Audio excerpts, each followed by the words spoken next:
चलिए आज जानते हैं कि स्पाइनल फ्यूजन क्या होता है।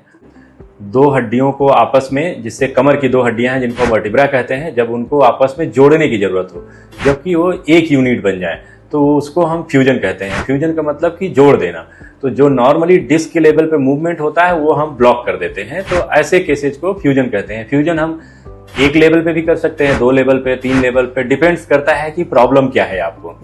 जैसे आपको अगर कर्व स्पाइन है जिसको हम स्कोलियोसिस या काइफोसिस कहते हैं, ऐसे केसेज में हम मल्टी लेवल का फ्यूजन करते हैं, जिसमें हम पेडिकल स्क्रू और रॉड से कनेक्ट करके हम बोन ग्राफ्ट करके उसको हम फ्यूज कर देते हैं।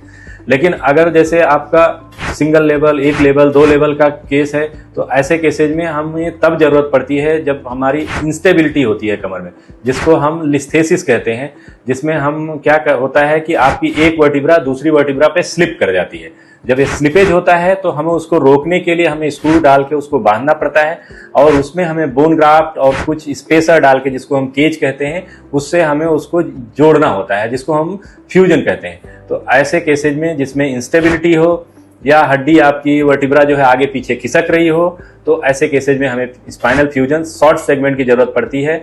लेकिन अगर आपका स्पाइन में कर्व है, जैसे कि मतलब कि आपने सुना होगा कि कुबड़ापन होना या स्कोलियोसिस या काइफोसिस इंग्लिश में कहते हैं, तो ऐसे केसेज में हमें लॉन्ग फ्यूजन की जरूरत पड़ती है। तो इस तरह से 2 तरह के फ्यूजन होते हैं, शॉर्ट सेगमेंट फ्यूजन और लॉन्ग सेगमेंट फ्यूजन।